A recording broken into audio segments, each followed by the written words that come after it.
இன்றைய பத்திரிகையாளர் சந்திப்புக்கான நோக்கம், தமிழக வாழ்வுரிமை கட்சி தமிழ்நாடு அளவில் கட்சியினுடைய நிர்வாகிகளுடனும் முன்னணி தலைவர்களுடனும் கட்சியினுடைய செயற்குழு மற்றும் மாநில பொதுக்குழுக்களை கூட ஒரே இடத்தில் கூட்டினால் கூட்டம் அதிகமாக இருக்கும் என்கிற அடிப்படையில் மண்டல வாரியாக பொதுக்குழுக்களும் நடத்தப்பட்டு கட்சியினுடைய ஒட்டுமொத்த தலைவர்கள் தொண்டர்கள் அனைவர்களுடைய உணர்வு என்பது திமுக தலைமையிலான கூட்டணியில் 2019 நாடாளுமன்ற தேர்தலிலும் அடுத்து நடந்த சட்டமன்ற தேர்தலிலும் அடுத்து நடந்த நாடாளுமன்ற தேர்தலிலும் இடையில் நடந்த உள்ளாட்சி தேர்தல்களிலும் நாங்கள் கூட்டணியில் இடம்பெற்று மதச்சார்பற்ற இடதுசாரிகள் விடுதலை சிறுத்தைகள் உள்ளிட்ட மதச்சார்பற்ற சக்திகளோடு நாங்கள் கூட்டணியில் பயணித்து வந்தோம். இந்த சூழலில் இந்த சட்டமன்ற 2026 தேர்தலுக்கான கூட்டணி பேச்சுவார்த்தைக்கு திமுகவால் அழைக்கப்பட்டு கட்சியின் முன்னணி தலைவர்கள் அண்ணா அறிவாலயத்தில் முதல்கட்ட பேச்சுவார்த்தையில் ஈடுபட்டோம். அப்போது திமுகவின் பேச்சுவார்த்தை குழு தமிழக வாழ்வுரிமை கட்சிக்கு இந்த தேர்தலில் ஒரு இடத்தை ஒதுக்குவதாக அறிவித்தார்கள். நாங்கள் அப்போது ஒரு இடத்தை நாங்கள் ஏற்றுக்கொள்ள முடியாது என்றும் எங்களுக்கு கூடுதலான இடங்களை ஒதுக்க வேண்டும் என்றும் அதற்கும் அடுத்தபடியாக இடங்களை ஒதுக்குவதில் முன்பின் இருந்தாலும் தமிழக வாழ்வுரிமை கட்சிக்கென்று ஒரு கொள்கை கோட்பாடு லட்சியம் ஒரு அறம் சார்ந்த அரசியலை நாங்கள் மேற்கொண்டு வருகிறோம். அதனால் தமிழ்நாட்டில் வாழ்கின்ற கோடிக்கணக்கான தமிழ் மக்களின் உணர்வுகளும் தமிழ்நாட்டின் படித்த இளைஞர்களுடைய வேண்டுகோளும் உலகம் முழுவதும் வாழ்கின்ற புலம்பெயர்ந்து எமது ஈழ உறவுகளின் வேண்டுகோளையும் உள்ளடக்கி விவசாயிகள், மாணவர்கள், மீனவர்கள், தாய்மார்கள், பல்வேறு தரப்புகளின் கண்ணீரை துடைக்கின்ற கோரிக்கைகளான ஒரு 10 அம்ச கோரிக்கைகளை முன்வைத்து பேச்சுவார்த்தை குழுவுடன் வழங்கி எங்களில் இடங்களில் கூட எங்களுக்கு பிரச்சனை இல்லை, இந்த கோரிக்கைகளை உடனடியாக நிறைவேற்றி தருவதற்கு மாண்புமிகு தமிழ்நாடு முதலமைச்சர் அவர்கள் ஆவண செய்ய வேண்டும் என்று நான் வலியுறுத்தியிருந்தேன். அதே கோரிக்கைகளை பல ஆண்டுகளாக தமிழக சட்டமன்றத்தில் நான் வலியுறுத்தி பேசியிருந்தேன். கவன ஈர்ப்பு, ஒத்திவைப்பு தீர்மானங்கள், நேரமில்லா நேரத்தில் அரசின் கவனத்தை ஈர்ப்பது போன்ற நடவடிக்கைகளில் ஈடுபட்டு அந்த கோரிக்கைகளுக்கான அழுத்தம் தருகின்ற வகையில் சென்னை சட்டமன்ற வளாகத்திற்கு வெளியே வந்து எனது அருமை பத்திரிகை ஊடக நண்பர்களின் சார்பாகவும் மாண்புமிகு முதலமைச்சருக்கும் தமிழக அரசுக்கும் நான் வேண்டுகோள் முன்வைத்தேன். ஆனால் தமிழ்நாடு அரசு, திராவிட முன்னேற்றக் கழக தலைமையிலான திமுக அரசு அந்த கோரிக்கைகளை குறித்து அவர்கள் சிறிதளவும் அவர்கள் பொருள்படுத்தவில்லை. அவர்களை பொறுத்தவரையில் காங்கிரஸ், கம்யூனிஸ்டுகள், விடுதலை சிறுத்தைகள், மறுமலர்ச்சி திமுக உள்ளிட்ட அரசியல் கட்சிகளே எங்களோடு எந்தவித கோரிக்கையும் வைக்காமல் தொகுதி உடன்பாடோடு கூட்டணி அமைகின்ற போது நீங்கள் ஒரு சட்டமன்ற உறுப்பினராக இருந்து கொண்டு இப்படி கோரிக்கைகளை எல்லாம் கொடுப்பது, இதையெல்லாம் நிறைவேற்றி தாருங்கள் என்று சொல்வது, இது எல்லாம் சரியாக படவில்லை என்கிற தோணியில்தான் அவர்களுடைய அணுகுமுறை இருந்தது. என்னை பொறுத்தவரையில் தமிழ்நாட்டில் இதுபோன்ற தேர்தல் காலங்களில் அரசியல் கட்சிகள் தமக்கு வாக்களித்து வெற்றி பெற செய்கின்ற அந்த மக்களுக்கு ஏதாவது ஒரு நன்மை பயக்கக்கூடிய வகையில் செயல் திட்டங்களை நாம் கூட்டணி தலைமையாக ஏற்றுக்கொண்டிருக்கின்ற அரசியல் கட்சியிடம் வலியுறுத்தி அதை நடைமுறைப்படுத்துகின்ற போதுதான் அந்த மக்களுக்கு பயனளிக்கும். குறிப்பாக நான் இருக்கின்ற நெய்வேலி பகுதியில் வீடு, நிலங்கள், கோயில், சர்ச்சுகள், மசூதிகளை இடித்து மக்களை முழுவதுமாக அங்கொன்றும் இங்கொன்றுமாக சிதறவிட்டு நிலங்களை கையகப்படுத்தி ஒன்றிய அரசு நிலக்கரியை வெட்டி எடுப்பதற்கு மாநில அரசு துணையாக நிற்பது, பரந்தூர் விமான நிலையத்துடைய நீர்நிலைகளை அழித்து விவசாய மக்களை அந்த பகுதியினுடைய பூர்வீக குடிகளை அகதிகளாக ஆக்குவது, அம்பானி அதானியினுடைய துறைமுகத்துக்கு பல லட்சக்கணக்கான கடல் மைல் தூரத்தை நீண்ட நாள் குத்தகைக்கு விடுவது, அதுபோன்று பல்வேறு ஹைட்ரோ கார்பன், மீத்தே, ONGCக்கு அனுமதி, அதுமாதிரி டங்ஸ்டனுக்கு அனுமதி, அதுபோன்று தொழிலாளர் விரோத சட்டத்திற்கு அனுமதி, அதுபோன்று தனியார் பல்கலைக்கழகங்கள் லாபம் ஈட்டுவதற்கு, கல்விக் கொள்ளை அடிப்பதற்கு சட்டங்களை திருத்துவது, இது அத்தனையிலும் ஒற்றை ஆளாக இருந்து கடந்த 5 ஆண்டுகளாக சட்டமன்றத்தில் நான் போராடி இருக்கிறேன். அது எனது அருமை பத்திரிகை ஊடக நண்பர்கள் அறிவார்கள். என் தமிழ் சமூகத்திற்கு நான் குரல் கொடுப்பது அங்கு இருக்கின்ற மூத்த அதிகாரி பெருமக்களுக்கு ஏற்புடையதாக இல்லை. அவர்கள் தொடர்ந்து வேல்முருகன் திமுக அரசுக்கு, இந்த அரசுக்கு மிகப்பெரிய ஒரு குடைச்சலாக இருக்கிறார் என்கிற தகவலை அவ்வப்போது முதலமைச்சருக்கும் அமைச்சர் பெருமக்களுக்கும் அவர்கள் சொல்லிக்கொண்டே இருந்தார்கள். ஒரு மக்களால் தேர்ந்தெடுக்கப்பட்ட ஒரு அரசு, முதலமைச்சர், அமைச்சரவை இந்த நாட்டை ஆள வேண்டும். அப்போதுதான் அவர்கள் தேர்தலுக்கு தேர்தல் மக்களை சந்தித்து வாக்கு கேட்கின்ற போது அந்த மக்களுடைய உணர்வுகளுக்கு மதிப்பளித்து திட்டங்களை தீட்ட முடியும், மக்கள் உணர்வுகளுக்கு மதிப்பளித்து சட்டங்களை இயற்ற முடியும். ஆனால் திமுக அரசை பொறுத்தவரையில் ஒரு குறிப்பிட்ட விரல் விட்டு எண்ணக்கூடிய அதிகாரிகளின் ஆட்சிதான் தமிழ்நாட்டில் இந்த நிமிடம் வரையிலும் கூட நடந்தேறி வருகிறது என்று நான் பலமுறை பகிரங்கமாக குற்றம் சாட்டியிருக்கிறேன். சட்டமன்றத்திலே ஆட்சி மாறியிருக்கிறது, காட்சி மாறவில்லை என்று நான் குற்றம் சாட்டியிருக்கிறேன். சில அதிகாரிகள் செய்கின்ற தவறுகளை சுட்டிக்காட்டி பேசியிருக்கிறேன். ஆக இதையெல்லாம் மனதில் வைத்துக்கொண்ட அதிகாரி பெருமக்கள் வேல்முருகன் இந்த கூட்டணியில் தொடர்ந்து கூடுதல் இடங்களோடு மீண்டும் தமிழக சட்டமன்றத்திற்குள் வந்தால் அவர்கள் செய்திருக்கிற லஞ்ச லாவண்ய ஊழல், தமிழர் விரோத நடவடிக்கை, பாசிச சங் பரிவார கும்பல்களுக்கு ஆதரவாக திமுக தலைமையிலான அரசிலே இருந்து கொண்டு கோலோச்சுவது எல்லாம் இன்னும் வெட்ட வெளிச்சமாக தோலுரித்து காட்டுவார் என்கிற அச்சத்தின் காரணமாகவும் இன்றைக்கு என்னை திட்டமிட்டு திமுக தலைமையிலான கூட்டணியில் வெளியேற்றுவதற்கு தமிழர் அல்லாத, தமிழர் விரோத, தமிழினை உரிமைக்கு எதிராக, தமிழ் ஈழ விடுதலைக்கு எதிராக, சமூக நீதி லட்சியத்திற்கு, கொள்கைக்கு எதிராக இருக்கின்ற அதிகாரிகளின் பேச்சையும் அவருடைய அறிவுரைகளையும் கேட்டுக்கொண்டு திமுக தலைமை தமிழக வாழ்வுரிமை கட்சியை புறக்கணித்திருக்கிறது. சமூக நீதி இயக்கமான திமுக ஏன் தமிழ்நாட்டில் சாதிவாரி கணக்கெடுப்பை நடத்த மறுக்கிறது? வன்னியர்களுக்கான 10.5% இடஒதுக்கீட்டை அதற்கான தரவுகளின் அடிப்படையில் பரிசீலனை செய்வதற்கான அதிகாரம் மாநில அரசுக்கு இருக்கிறது என்கிற உத்தரவிட்ட பிறகு அதை நான் பலமுறை தமிழக சட்டமன்றத்தில் சுட்டிக்காட்டி பேசிய போது மாண்புமிகு தமிழக முதலமைச்சர் அதற்கான ஓய்வு பெற்ற ஒரு நீதிபதி கொண்டு ஒரு ஆணையத்தை நியமித்து அந்த விவரங்களை சேகரித்து அதை நடைமுறைப்படுத்துவதற்கு நான் ஆலோசனை செய்கிறேன் என்று சொன்ன முதல்வரை தடுத்த சக்தி எது? அந்த சமூக நீதிக்கு எதிரான சக்திகளை கூட வைத்துக்கொண்டு எப்படி திமுக சமூக நீதி அரசாக தமிழ்நாட்டில் நடைபோட முடியும்?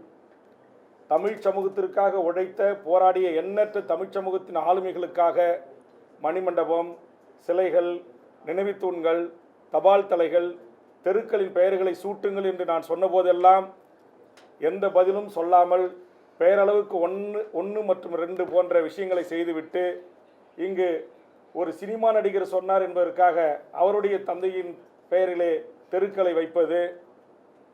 ஆக ஒரு சமூக நீதி அரசு சாதிவாரி கணக்கெடுப்பு நடத்தி ஒரிசாவில், பீகாரில், இது போன்று பல்வேறு மாநிலங்களில் சாதிவாரி கணக்கெடுப்பு அல்லது புள்ளி விவரங்கள் எடுக்கப்பட்டு அந்த மக்களுக்கு சமூக நீதி வழங்குவதற்கான நடவடிக்கைகளை மேற்கொண்ட போது திராவிட முன்னேற்ற கழகம் என்பது ஒரு சமூக நீதி இயக்கத்தின் வரலாற்றில் தோன்றிய ஒரு இயக்கம் ஏன் என்னுடைய குரலுக்கு மதிப்பளிக்கவில்லை? தமிழ்நாட்டில் எண்ணற்ற தலைவர்களின் குரல்களுக்கு மதிப்பளிக்கவில்லை. இங்கே இருக்கிற சிறப்பு முகாம் மூடப்பட வேண்டும், ஈழத்தில் இனப்படுகொலைக்கு உள்ளாகி அங்கு சிறையில் கைது செய்து வைக்கப்பட்டிருந்த விடுதலை புலிகளின் தளபதிகள் உட்பட பலர் கூட, பெண் போராளிகள் உட்பட பொது மன்னிப்பு பல ஆண்டுகளுக்கு பிறகு அளிக்கப்பட்டு அவர்கள் மறுவாழ்வு வாழ்ந்து கொண்டிருக்கிறார்கள்.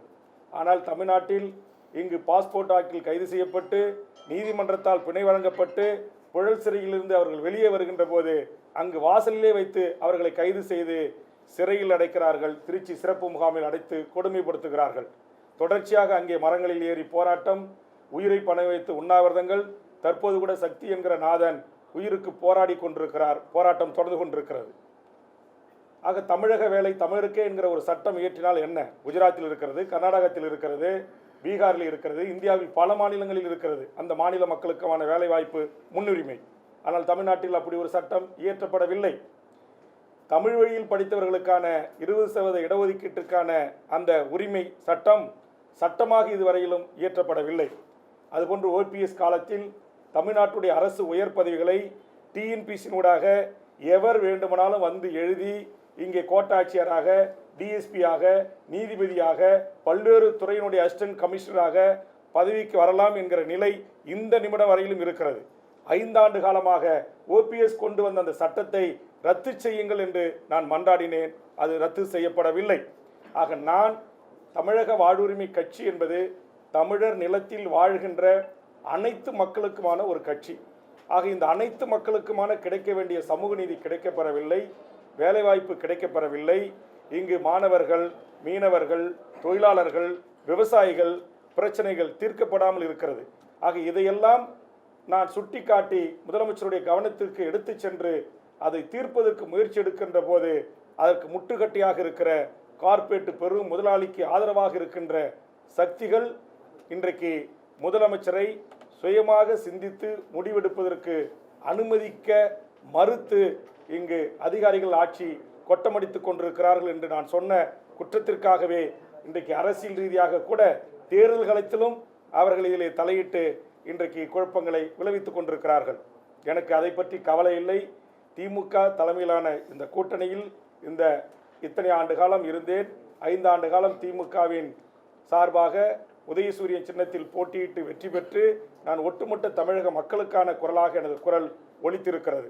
அதற்கான வாய்ப்பை வழங்கிய தமிழ்நாடு முதலமைச்சர் அவர்களுக்கும், அதுபோன்று தோழமையுடனும் கூட்டணியுடனும் நட்பு சக்தியாக என்னோடு கைகோர்த்து தமிழர் வாழ்வுரிமை கூட்டமைப்பில் பல போராட்டங்களில் பங்கெடுத்து இந்த நிமிடம் வரையிலும் இந்த கூட்டணியில் தொடர வேண்டும் என்று என் மீது வைத்திருக்கிற மாறாத அன்பின் காரணமாக, பற்றின் காரணமாக உங்களை சந்திக்கின்ற இந்த நிமிடம் வரையிலும் தொடர்பு கொண்டு எனக்கு ஆறுதல் சொல்லி எனக்கு பேசிய தலைவர்களான அண்ணன் திருமாவளவன், சிபிஎம்னுடைய தலைவர் வீரபாண்டியன், சிபிஎம்னுடைய தலைவர் பாலகிருஷ்ணன், சிபிஎம்னுடைய திரு சண்முகம், மறுமலர்ச்சி திமுகவினுடைய வைகோ, பேராசிரியர் ஜவஹர்லா, திரு ஈஸ்வரன் போன்ற அனைத்து தலைவர்களுக்கும் என் நெஞ்சார்ந்த நன்றியை நான் தெரிவித்துக் கொள்கிறேன்.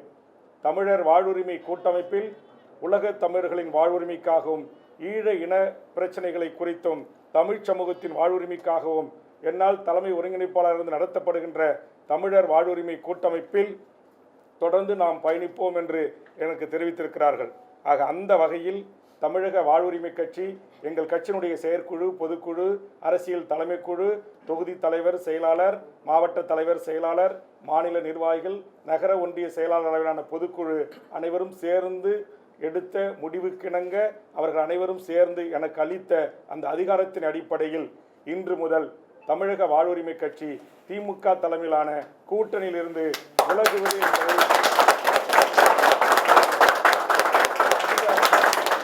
அதிகாரப்பூர்வமாக அறிவிக்கிறேன்.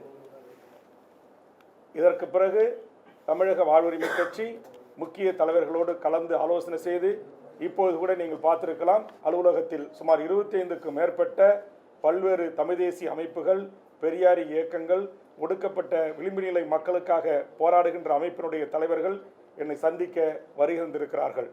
அதனால் அவர்களோடு கலந்து பேசி, இன்னும் தமிழ்நாட்டில் இருக்கிற பல்வேறு அரசியல் கட்சி தலைமைகளோடு கலந்து பேசி, நான் வைத்திருக்கிற பிரதான இந்த 10 கோரிக்கையை ஏற்றுக்கொள்கின்ற, இந்த 10 கோரிக்கைக்காக என்னோடு போராட்ட களத்திற்கு களமாட வருகின்ற அமைப்புகளை, அரசியல் கட்சிகளுடன் கலந்து பேசி, நாங்கள் இந்த 2026 தேர்தலை எதிர்கொள்வதை குறித்து பத்திரிகை ஊடக நண்பர்களை அழைத்து அதிகாரப்பூர்வமாக நான் அறிவிப்பு செய்ய இருக்கிறேன்.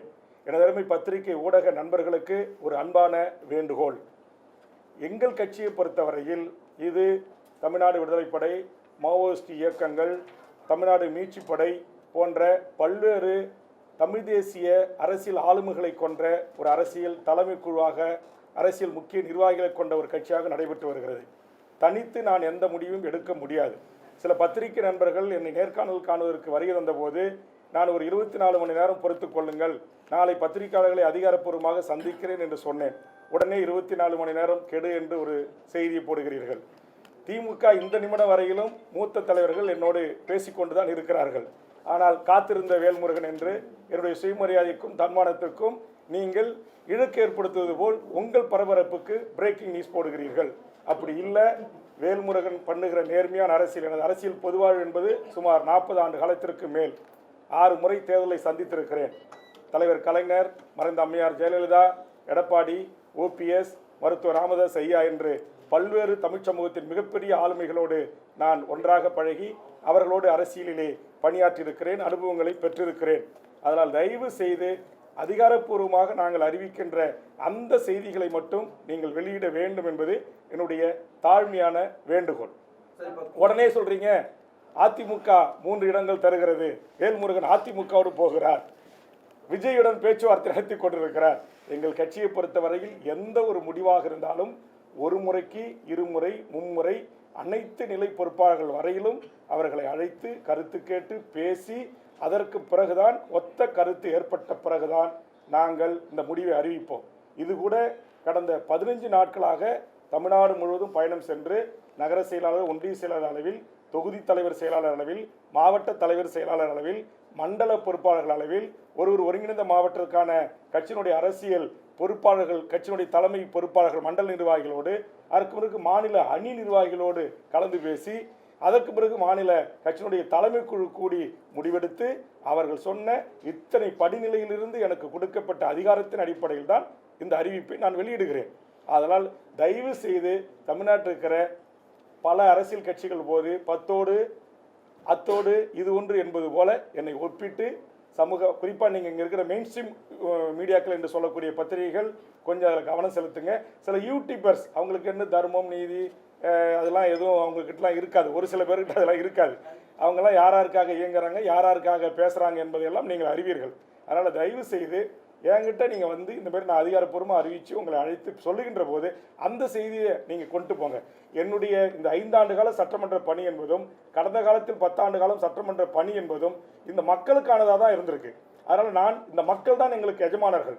ஆக நான் சமரசமற்று திமுக தலைமையிலான கூட்டணியில் எந்த கொள்கை வழி நின்று எந்த ஒரு குறைந்தபட்ச செயல் திட்டத்தின் அடிப்படையில் நான் ஆதரவு அளித்து அவர்களோடு இருந்தேன். அப்போ அந்த குறைந்தபட்ச செயல் திட்டத்தில் 1, 2 நிறைவேற்றிவிட்டு மீதும் பெரும்பான்மையான கோரிக்கைகள் நிறைவேற்றப்படாது இருக்கின்ற போது அதை நிறைவேற்றி தாருங்கள், எங்களுக்கு இடங்கள் கூட பெரிதில்லை என்று நான் சொல்கின்ற போது நீங்கள் ஒரு சிறிய கட்சி, நீங்கள் என்ன எங்கள் பெரிய கட்சியை பார்த்து டிமாண்ட் வைப்பது என்கிற பெரியண்ணன் பாணியில் திமுக எங்களை கையாள்வதை எங்களால் ஏற்றுக்கொள்ள முடியாது.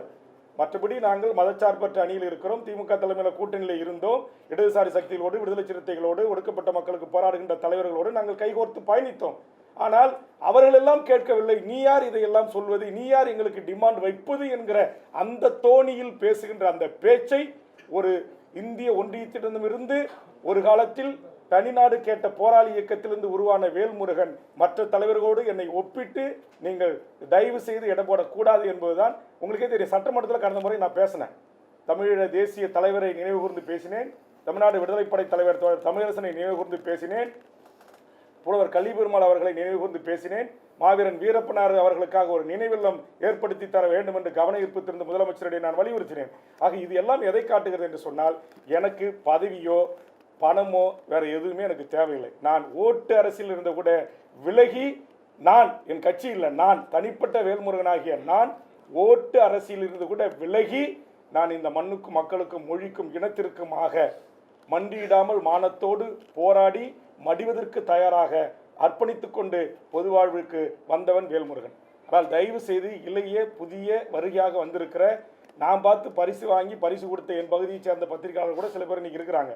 ஆக அவங்களாம் வந்து என்னுடைய கடந்த கால வாழ்வு, வரலாறு, என்னுடைய தியாகம், என்னுடைய அர்ப்பணிப்பு, இதை குறித்து கிஞ்சித்தும் ஒரு சீர்தூக்கி பார்க்காமல் உடனே வேல்முருகன் இங்கிலன்னு அங்கே போயிடுவார், அங்கிலன்னு எங்கே போயிடுவார், உடனே சசிகலா தலைமையில் கூட்டத்தில் இடம் பெற்றுவார், இப்படிலாம் போட்டு எங்களுடைய இந்த போர்க்குணம் கொண்ட ஒரு போராட்டம் கொண்ட ஒரு சமூக நீதி தளத்தில் சாதி மத சண்டைகள் இல்லாத ஒரு தமிழர் வாழ்வுரிமைக்கான, இந்த தமிழர் நிலத்தில் வாழ்கின்ற மொழிவழி சிறுபான்மையர்களின் வாழ்வுரிமைக்காகவும் உலகத் தமிழர்களின் வாழ்வுரிமைக்காகவும் போராடுகிற ஒருவனை தயவு செய்து நீங்கள் புரிந்து கொண்டு எங்கள் உணர்வுகளுக்கும் உணர்ச்சிகளுக்கும் மதிப்பளித்து செய்தி வெளியிட வேண்டுமே தவிர பரபரப்புக்கான செய்திகளை வெளியிட வேண்டாம் என்று உங்கள் அனைவரையும் இதன் மூலம் இருகரம் கூப்பி கேட்கிறேன். ஒட்டுமொத்த தமிழ்நாட்டு மக்களை நம்பி நாங்கள் இந்த முடிவை எடுத்திருக்கிறோம். எந்த ஒரு பிரிவு ஒரு அரசியல் கட்சி எங்களை அழைக்கும், எங்களுக்கு கூடுதல் இடம் கொடுக்கும், கூட்டத்தில் எங்களை சேர்த்துக்கொள்ளும் அப்படின்லாம் எங்களோட நோக்கமே இல்லை. இந்த நாட்டை மதத்தின் பெயரால் பிளவுபடுத்துகிற, மதத்தின் பெயரால் மக்களை கூறு போடுகின்ற பாரதிய ஜனதா என்கிற அந்த என்டிஏ தலைமையிலான கூட்டணியில் தமிழக வாழ்வுரிமை கட்சி இடம்பெறாது என்பதை அதிகாரப்பூர்வமாக நான் அறிவிக்கிறேன். அதனால நீங்க உடனே சீட்டுக்காக வேல்முருகன் பிஜேபியோட கூட்டணிக்கு போயிடுவாரு, அங்க போயிடுவாரு, இங்க போயிடுவாரு, அதெல்லாம் கிடையவே கிடையாது. நாங்கள் எங்கள் கட்சி கூடி நாங்கள் இங்க வந்து வருகை தந்திருக்கிற ஆதரவு தெரிவித்திருக்கிற அரசியல் கட்சிகள் அமைப்புகளோடு கலந்து பேசி எத்தனை தொகுதிகளில் போட்டியிடுகிறோம், யாரோடு கூட்டணி வைத்து போட்டியிடுகிறோம், அல்லது யாரோடு தொகுதி உடன்பாடு மட்டும், தேர்தலுக்கு மட்டுமே தொகுதி உடன்பாடு, தேர்தல் முடிந்தவுடன் அது அவர்களோடு எந்த ஒட்டு உறவும் இல்லை, எங்களுக்கென்று கொள்கையை முன்னிறுத்தி தேர்தல் பாதையை முடித்துக்கொண்டு மக்களுக்கான அரசியல் பாதையை பயணிப்பதை எல்லாம் குறித்து நாங்கள் விவாதித்து முடிவெடுத்து அறிவிக்க இருக்கிறோம். அதனால் தயவு செய்து நாங்கள் சொல்கிற அதிகாரப்பூர்வமாக அறிவிக்கிற செய்தியை மட்டும் நீங்கள் வெளியிட்டு உதவணும். எங்களுக்கு தமிழ் சமூகத்தில் இருக்கிற அந்த நல்ல பெயரை தயவு செய்து ஒரு சில யூடியூபர்ஸ், ஒரு சில மீடியாக்கள் அந்த டேமேஜ் என்று சொல்லக்கூடிய அது ஒரு எங்கள் மீது ஒரு தப்பான பின்பம் மக்கள் மீது ஏற்படுவதற்கு வாய்ப்பளிக்க வேண்டாம். இது எங்களுடைய தாழ்மையான வேண்டுகோள். இரண்டு கூட்டணிகளுமே வந்து பெரிய கூட்டணியில வெளியேறிட்டீங்க, இன்னொரு கூட்டணிக்கு போக மாட்டேன்னு சொல்லிட்டீங்க. அடுத்த கட்டமாக உங்களுடைய நகர்வு எங்க, ஏன்னா நாம் தமிழர் அந்த சைட்லயும் போக முடியாது, அடுத்த கட்டமா தனித்து போட்டியிடுவதற்கோ அல்லது வேற அமைப்புல சேர்த்து போட்டியிடுவதற்கான அதுக்குதான் இப்ப நான் உங்ககிட்ட சொன்ன 25க்கும் மேற்பட்ட சின்ன அரசியல் கட்சிகள், விளிம்புநிலை மக்களுக்காக போராடுகின்ற தமிழ் தேசிய அமைப்புகள் என்னை சந்திப்பதற்கு வருகிறது வந்து அறையில் காத்திருக்கிறார்கள். அவர்களோடு கலந்து பேசி நாங்கள் முடிவை அறிவிப்போம். பேச்சுவார்த்தைக்கு சுதந்திரம் இருக்கு அப்படின்னு அந்த தலைவர்கள் சொல்லியிருக்காங்க. பேச்சுவார்த்தைக்கெல்லாம் சுதந்திரம் இருக்கு. அதெல்லாம் போன உடனே வந்து வரவேற்று உள்ள கூட்டு போய் பிஸ்கட்டு, காஃபி, வடை எல்லாம் கொடுப்பாங்க, மரியாதையோடு நடத்துவாங்க. போகும்போது கார் வரைக்கும் வந்து வழி அனுப்பிச்சு அனுப்புவாங்க. அதெல்லாம் அது சுயமரியாதை இயக்கம். நான் ஒரு சுயமரியாதை இயக்கத்திலிருந்து வளர்ந்து வந்தவன் தான். அதனால அதெல்லாம் எந்த பங்கமும் கிடையாது. அது எதுல சொல்றாங்கன்னா, இந்த 10 அம்ச கோரிக்கையை கொடுத்து இது ஒரு டிமாண்டாக இதை நிறைவேற்றுங்கள், எனக்கு இடம் கூட தேவையில்லை என்று நான் சொன்னபோது எந்த கட்சியும் சொல்லாத ஒரு புதிய ஒரு அஜெண்டாவை, புதிய ஒரு செயல் திட்டத்தை வேல்முருகன் கொடுப்பதில் அது அவர்களால் ஏற்றுக்கொள்ள முடியவில்லை. அது திமுகவுடைய பேச்சுவார்த்தை குழு வந்து மக்கள் அதிகமாக வசிக்கக்கூடிய அந்த மாவட்டத்தை சேர்ந்த அமைச்சர்களா யார் உங்களை இல்ல, அது வந்து திமுக பேச்சுவார்த்தை குழு கிட்ட நான் இந்த கோரிக்கைகளை கையளிச்சேன். அதை குறித்து இந்த நிமிடம் வரையிலும் அதில் இதெல்லாம் நாங்கள் ஒரு சரி 10 கொடுத்தீங்க வேல்முருகன், நாங்கள் ஒரு 5 நிறைவேற்றி தரோம், நீங்க வாங்க அப்படின்னு எங்களுக்கு அதிகாரப்பூர்வமான எந்த அழைப்பும் வரல. அந்த டிமாண்ட் கொடுத்ததே அவர்கள் வந்து நீங்களாம் டிமாண்ட் கொடுக்குற அளவுக்கு அப்படின்ற அந்த தோணி இருக்குல்ல, அதைத்தான் நான் பெரிய மனப்பான்மை.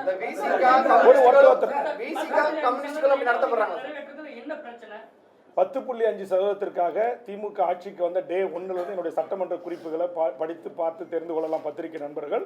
அதை உடனடியாக நடைமுறைப்படுத்த வேண்டும் என்று தொடர்ந்து நான் வலியுறுத்திய பிறகுதான், நான் பாட்டாளி மக்கள் கட்சி சார்பாக திரு ஜி.கே. மணி போன்றவர்கள் வலியுறுத்திய பிறகுதான் அதற்கான ஒரு ஆணையம் அமைக்கப்பட்டது. ஆனால் அந்த ஆணையம் இதுவரைக்கும் கால நீட்டிப்பு தான் கொடுத்துக்கிட்டு இருக்காங்களே தவிர உச்சநீதிமன்றம் சொன்ன அந்த டேட்டாஸ், இந்த தரவுகளை குறித்து எடுப்பதற்கு எல்லளவும் முனை அளவும் அவர்கள் முயற்சி எடுக்கவில்லை.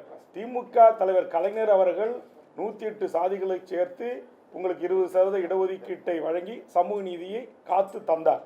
மறைந்த அம்மையார் ஜெயலலிதா அவர்கள் 69% இடஒதுக்கீட்டு வழங்கக்கூடாது என்று வந்தபோது இங்கிருந்து டெல்லிக்கு சென்று அங்கேயே தங்கி நாடாளுமன்றத்தின் மக்களவையிலும் மாநிலவையிலும் அதை பாதுகாப்பதற்கான சட்டம் இயற்றி சமூக நீதி காத்த வீராங்கனை என்று இன்றைய திகாவினுடைய தலைவர் வீரமணி அவர்களால் அழைத்து பாராட்டப்பட்டு அந்த விருதும் வழங்கப்பட்டது, அந்த பட்டம் சூட்டப்பட்டது. ஆனால் அதே சமூக நீதி வழி வந்த திமுக தலைவர் வந்த பெரியார், அண்ணா, கலைஞர் வழி வந்த திமுகவினுடைய தலைவர் மாண்புமிகு அண்ணன் தளபதி ஸ்டாலின் அவர்கள் ஏன் இந்த சமூக நீதி வழங்குவதில் அவர் சுணக்கம் காட்டுகிறார்? ஏன் அந்த ஆணையத்தை கிடப்பில் போட்டார்? ஏன் இந்த 10.5% வன்னியர்களுக்கு தருவதற்கு முன்வரவில்லை எடப்பாடி தலைமையிலான ஒரு அவசர கதியில் இயற்றப்பட்ட ஒரு சட்டமாக அது இருக்கிறது. ஆனால் தரவுகள் அடிப்படையில் ஏற்றி கொண்டு வாருங்கள், உச்சநீதிமன்றம் நாங்கள் அதை பரிசீலிக்கிறோம் என்று சொன்னபோது ஏன் அதை செய்ய முன்வரவில்லை? அப்போ ஏன் வரல நான் கேள்வி கேட்ட போது தான் அவர் எழுந்து சொன்னார், நாங்கள் இதை நடைமுறைப்படுத்த பரிசீலிக்கிறோம்னார். அதே மாதிரி அதுக்கு பிறகு தனிப்பட்ட முறையில் சந்தித்து போய் சொன்ன போதும் அவையில் அவர் வந்து என்ன சொன்னார், நாங்கள் வந்து இதற்கான நடவடிக்கை மேற்கொள்கிறோம் அப்படின்னார். ஆனால் மேற்கொள்ளலை. சரி 10.5% கொடுத்தா அது ஒரு வன்னியிருக்கின்ற ஒரு சாதிக்கு மட்டும் கொடுத்ததால திமுகவுக்கு வாக்கு கிடைக்காது அப்படின்னு கருதினால் நான் சொன்னேன், மாண்புமிகு முதலமைச்சர் அவர்களே, அப்போ நீங்கள் சாதிவாரி கணக்கெடுப்பு நடத்துங்க. சாதிவாரி கணக்கெடுப்பு நடத்தி தமிழ்நாட்டில் இருக்கிற அனைத்து மக்களுக்கும் அவரவர்களின் எண்ணிக்கைக்கு ஏற்றவாறு கல்வி வேலைவாய்ப்பு உரிமையை வழங்குங்கன்னு சொன்னேன். அப்போ அதை வழங்க முன் வராதனுடைய அடிப்படை காரணம் என்ன? மத்திய அரசு தான் நீங்கள் வந்து மக்கள் விரோத அரசு, சமூக நீதிக்கு எதிரான அரசு, அது ஒரு பாசிச அரசு, அது சங்கி அரசு, அது ஜாதிவாரி கணக்கெடுப்பு நடத்தாது அப்படின்னு நீங்களே பல கட்டத்தில் சொல்லியிருக்கிறீங்க. திமுகவுடைய எல்லா தலைவர்களும் அப்படி பேசியிருக்கிறீங்க. அப்புறம் இப்போ வந்து நான் சட்டமன்றத்தில் அப்படி கேள்வி எடுக்க போது இந்த அதிகாரம் ஒன்றிய அரசுக்கு தான் இருக்கு, ஒன்றிய அரசு தான் ஜாதிவாரி கணக்கெடுப்பு நடத்தணும் அப்படின்னு சொல்வதிலிருந்து நீங்கள் தமிழ்நாட்டில் இங்க இருக்கிற விளிம்பு நிலை மக்களுக்கு, ஒடுக்கப்பட்ட, பிற்படுத்தப்பட்ட, தாழ்த்தப்பட்ட, வஞ்சிக்கப்பட்ட மக்களுக்கான அரசியல் அதிகாரத்தையும் வேலைவாய்ப்பு உரிமையும் நீங்கள் தருவதற்கு முன்வர தயங்குகிறீர்கள். அந்த தயக்கத்திற்கு காரணம் உங்களை இயக்குகின்ற உயர்சாதி RSS சித்தாந்தம் கொண்ட அதிகாரிகள் என்று நான் பகிரங்கமாக குற்றம் சாட்டுகிறேன்.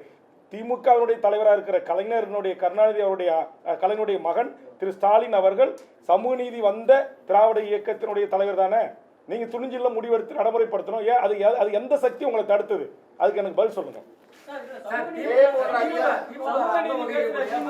சமூக நீதி இல்லைன்னு சொல்றீங்களா சார்? சமூக நீதி பத்தி வெறும் பேச்சுக்கு தான் பேசுறாங்க. மத்தியில பாஜக என்ன செய்யுதோ அதை வந்து மாநிலத்துல திமுக செய்யுதுன்னு சொல்றீங்களா? இல்ல, அதாவது ஒட்டுமொத்தமா அது வந்து ஒரு மனிதகுல விரோத கட்சி பாரதிய ஜனதா கட்சி. அவர்களோட நான் இவர்களை ஒப்பிடல. ஆனா இவர்கள் சில அழுத்தத்திற்கு அடிபணிந்து இங்கு சாதிவாரி கணக்கெடுப்பை எடுக்க மறுக்கிறார்கள். ஏன்னா இன்னைக்கு மைனாரிட்டி சமூகம் என்று சொல்லக்கூடிய முன்னேறிய RSS BJP ஆதரவாளர்கள் தான் இன்றைக்கு கோட்டையில் யார் ஆட்சிக்கு வந்தாலும் கோல் வச்சுக்கிறார்கள். அதனால அவர்களுடைய ஆலோசனையை பெற்று நீங்க வேண்டாம், ஜாதிவாரி கணக்கெடுப்பு நடத்தீங்கன்னா ஏற்கனவே முன்னேறிய வகுப்பினர் அனுபவித்து வருகின்ற அந்த உரிமைகள் அனைத்தும் பறிபோய்விடும் அப்படிங்கிறதால தான் இப்போ இங்கே இத்தனை பேர் பத்திரிகை ஊடக நண்பர்கள் உட்காந்துருக்கீங்க. உங்கள் சமூகத்தை சேர்ந்தவர்களுக்கு உரிய உங்கள் எண்ணிக்கைக்கு ஏற்றவாறு உங்களுடைய சமூகத்தை சேர்ந்தவர்களுக்கு இங்கே அதிகாரத்தில் பங்கு இருக்கிறதா? கோட்டையில் கோல வச்சுக்கின்ற செயலாளர்கள் பங்கு இருக்கிறதா? மாவட்ட ஆட்சித்தலைவர்கள் பங்கு இருக்கிறதா? காவல்துறை கண்காணிப்பாளர் பங்கு இருக்கிறதா? DGP ADGP சட்ட ஒழுங்கு உளவுத்துறை போன்ற உயர் பதவிகளுக்கு தமிழர்களுக்கு வழங்கப்படுகிறதா? நீங்கள் இன்றைக்கி எடுத்துங்க, ஒரு ஜோன் IG எடுங்க, SP எடுங்க, கலெக்டர் எடுங்க. இப்போ நியமிக்கப்பட்டிருக்கிற உளவுத்துறை DGPயிலிருந்து எடுத்து கணக்கு பாருங்கள். ஏன் தமிழ்நாட்டில் தமிழை தாய்மொழியாக கொண்ட அல்லது மொழிவழி சிறுபான்மையராக ஆண்டாண்டு காலமாக இந்த மண்ணில் வாழக்கூடிய மக்களுக்கு யாரும் அந்த இடத்துல அமர்வதற்கு அதிகாரம் இல்லையா? அப்போ இதில் எங்கே இருக்குது சமூக நீதி? இதைத்தான் நான் சட்டமன்றத்தில் கேட்குறேன், இதைத்தான் நான் அவருக்கு டிமாண்டாக கொடுக்குறேன். அப்போ நீலாம் யார் எங்களுக்கு டிமாண்டு வைக்கிறது? டிமாண்டு வச்சுலாம் எங்ககிட்ட நீங்கள் கூட்டணி வர வேணாம் அப்படின்னு நீங்கள் எங்களை கையாளுறீங்க. அதனால் நாங்கள் வந்து கூட்டணி விட்டு வெளியேறோம். நான் தான் சொல்றேன், கொள்கை தாங்க காரணம். நான் கொள்கை நான் வந்து நான் சொல்றேன், எனக்கு சீட்டு முக்கியம் இல்லை. ஆட்சிக்கு வந்தால் வேல்முருகன் திமுக அரசு குடைச்சலாக இருப்பார் அப்படின்னு ஒரு கோட்டை சொல்லி. ஆமா, நான் வந்து நீலகிரி மாவட்டத்தில் 80,000 ஹெக்டர், நீலகிரி மாவட்டத்தில் 80,000 ஏக்கர் நிலங்கள் நம்முடைய அங்கே வாழ்கின்ற மலைவாழ் மக்களுக்கும் தோடாஸ் மக்களுக்கும் சொந்தமான 17 ஜென்ம பூமி என்று சொல்வார்கள். அந்த நிலத்தை மீட்க வேண்டும் என்று சட்டமன்றத்தில் 5 முறை பேசினேன். அது மகாவீர் ஜெயின் ஒருத்தவன் அரசு அதிகாரிகளை கையில் வைத்துக்கொண்டு தான் பெயருக்கு பட்டா மாற்றி அதை தமிழ்நாட்டில் இந்தியாவில் பல மாநிலங்களில் வங்கியில் வச்சு பல ஆயிரம் கோடி மோசடி செஞ்சுருக்கிறான். அதை மீட்டு அந்த நிலங்களை அங்கே இருக்கிற நிலமற்ற ஏழை மண்ணின் பூர்வீகுடி மக்களுக்கும் இலங்கையில் பண்டாரநாயக்கா ஸ்ரீராமா ஒப்பந்தத்தின் அடிப்படையில் இங்கே கொண்டு வந்து நீலகிரியில் வைக்கப்பட்டிருக்கிற 5 லட்சம் மக்களுக்கும் 1 சென்ட் நிலங்கடை. இன்னைக்கு தோட்ட எஸ்டேட்லாம் மூட்டான், பசியும் பட்டினியுமா வாடி கிடக்கிறாங்க. அவர்கள் என்னுடைய தொப்புள் கொடி ரத்த உறவு. ஈழத்தில் தான் 1.5 லட்சம் மக்களை கொன்று குவிச்சாங்க. தோட்ட தொழிலாளர்களாக அழைத்து செல்லப்பட்டு அங்கு உறிஞ்சி அட்டை போல் அவருடைய ரத்தத்தை உறிஞ்சி திரும்ப அவர்கள் கொண்டு வந்து இங்கே கப்பலில் இறக்கப்பட்டு நீலகிரி, புதுக்கோட்டை, மதுரை பல்வேறு மாவட்டங்களில் 5 லட்சத்துக்கு மேற்பட்ட மக்கள் வாழ்கிறாங்க. அவங்களுக்கு ஒரு சொந்த வீடு கிடையாது, ஒரு சொந்த ஒரு சென்ட் நிலம் கிடையாது. ஆனால் இங்கே மார்வாடி, சேட்டு, குஜராத்திகள் 80,000 ஏக்கர் நீலகிரியில் மட்டும் எங்கள் மண்ணின் பூர்வீகுடி ஆதி தமிழர்களுடைய நிலத்தை தன் சொந்த பெயருக்கு பட்டா மாற்றியிருக்கிறான். இதுக்காக நான் முதலமைச்சர்கிட்ட கடிதம் கொடுத்தேன், ரெவன்யூ மினிஸ்டர் சந்தித்து கடிதம் கொடுத்தேன், ரெவன்யூ செக்ரட்டரி திருமதி அமுதாவை சந்தித்து கடிதம் கொடுத்தேன். ஒரு பதிலும் கிடையாது. இதே மாதிரி தமிழ்நாட்டில் ஆயிரக்கணக்கான லட்சக்கணக்கான ஏக்கர் நிலங்களை தமிழர் அல்லாதவர்கள் முழுவதுமாக கைப்பற்றி கொள்கிறார்கள். இங்கே தமிழ்நாட்டில் என்ன வணிகம் தமிழர்கள் கையில் இருக்கு? ஒன்றே ஒன்று சொல்லுங்கள். இரும்பு வணிகம் நம்ம கையில் இருக்கா? தங்க வணிகம் நம்ம கையில் இருக்கா? வெள்ளி வணிகம் நம்ம கையில் இருக்கா? மஞ்சள் வணிகம் நம்ம கையில் இருக்கா? முந்திரி வணிகம் நம்ம கையில் இருக்கா? என்ன இருக்கு? நீங்கள் ஒளிப்படம் பதிவு செய்கிறீங்களா? கருவிகள் இதெல்லாம் விற்கிறது வாங்குறது ஹோல்சேல் யாரு? தமிழ்நாட்டில் இங்கே சென்னை தலைநகரத்தில் இருக்கிற அத்தனை 5 ஸ்டார் விடுதிகள் யாருக்கு சொந்தம்? மிகப்பெரிய மால்கள் யாருக்கு சொந்தம்? என்னுடைய நிலம் அடியோடு பறி போயிட்டு இருக்குங்க. பரந்தூர் விமான நிலையத்தில் எதுக்கு நீங்கள் டாட்டாவுக்காக என்னுடைய பூர்வீகுடி மக்களுடைய நிலத்தை 5000 ஏக்கரை அவங்களை கொண்டு போய் அகதியா பல கிராமங்களுக்கு தூக்கி எரிஞ்சு எதுக்கு தாரை வாக்குறீங்க? இந்திய அரசுக்குன்னு சொந்தமாக விமானம் இருக்கா? அப்போ இது வேல்முருகன் திமுக அரசுடைய தடையை மீறி அங்கு சென்று அந்த போராட்ட காலத்தில் பங்கெடுத்து கொண்டேன். அன்னையிலேருந்து ஒரு மந்திரி, அங்கு திமுக அமைச்சர்கள் இருக்கிற மந்திரி அங்கே பல 100 ஏக்கர்களை வாங்கி போட்டிருக்கிறாங்க. அது 5 மடங்கு அரசாங்கமே அவர்களுக்கு உயர்த்தி கொடுக்குது. அப்போ அது வேல்முருகன் இதில் குறைச்சலாக இருக்கிறான் அப்படின்னு நினைக்கக்கூடியவர்கள் இந்த தேர்தல் நேரத்தில் என்னை பழி வாங்குகிறார்கள். அதை பற்றி எனக்கு கவலை இல்லை. என்எல்சியில் நெய்வேலி நிலத்தை கையகப்படுத்தக்கூடாதுன்னு நான் தடுத்து நிறுத்துறேன். வானராயபுரம் உள்ளிட்ட தென்குச்சி, வடக்குத்து இது உள்ளடக்கிய பல கிராமங்களில் பன்னெடுங்காலமாக வாழ்கிற எங்களுடைய மக்களை அடியோட பிடுங்கி தூக்கி எறிகிறீங்க. அது போய் வேல்முருகன் கடந்த சில மாதங்களுக்கு முன்பாக அங்கே தடுத்து நிறுத்தினான். அது உங்களுக்கு தாங்க முடியல. ஏன் தாங்க முடியல? என்எல்சியினுடைய ஒரு ஆண்டுக்கு கொடுக்குற 100 கோடி ரூபாய் சிஎஸ்ஆர் நிதியை அப்படியே அபகரித்துக் கொள்கின்ற ஆளும் வர்க்கம். அதை நான் தட்டி கேட்டேன். அதுக்காக கூட்டம் போட்டு திமுகவுடைய மாவட்ட செயற்குள்ள மாவட்ட பொதுக்குழு பகிரங்கமாக பேசுகிறாங்க.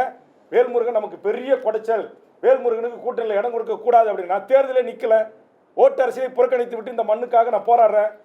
எந்த ஆட்சி வந்தாலும், எந்த அரசாங்கம் இருந்தாலும், எந்த காவல்துறையை கொண்டு என்ன பண்ணுவீங்க? அதிகபட்சம் சுடுவீங்களா? சுடுங்க, இல்லை வழக்கு போடுங்க. இன்னைக்கு நான் இந்த கூட்டணி 10 நாளாக தலைமை நிர்வாகிகிட்ட மாற்று முடிவு எடுக்கிறேன்ற ஒரே காரணத்திற்காக, ஹைட்ரோ கார்பனுக்காக, மீத்தேனுக்காக, ஓஎன்சிஸுக்காக நான் ஐயா மணியரசனோடு, மீத்தேன் ஜெயராமனோடு நான் டெல்டா மாவட்டத்தில் போராடின வழக்கை ஏற்கனவே சட்டமன்றத்தில் பேசி க்ளோஸ் செய்யப்பட்ட வழக்கை தூசி தட்டி எனக்கு 4 அன்னைக்கு சம்மன் கொடுக்குறாங்க. 23ஆம் தேதி நாளைக்கு நான் 3 நீதிமன்றத்தில் ஆஜராகணும் ஒரே நாளில். இது திமுக பழி வாங்கணும். திமுக என்கிற ஒரு மாபெரும் அரசியல் இயக்கத்தில் லட்ச தொண்டர்கள் என் மீது அன்பும் மாறாத பற்றும் நான் ஏற்றுக்கொண்ட லட்சியத்துக்கு ஆதரவாக இருக்கிறார்கள். திமுகவை தற்போது இயக்குகின்ற உயர்சாதி RSS சித்தாந்தம் உள்ள அதிகாரிகளுடைய பேச்சுக்கு மாண்புகு முதலமைச்சரும் தமிழக அரசும் ஈல்டாயிருக்கு, அடிபணிந்திருக்கு. அது சில மூத்த பத்திரிகையாளர்கள் அப்படி சொல்றாங்க, நான் அப்படி சொல்றேன். இருக்கிறாங்க. அது உங்களுக்கு கால நேரம் வரும்போது பல பத்திரிகையாளர்கள் சொல்லியிருக்காங்க.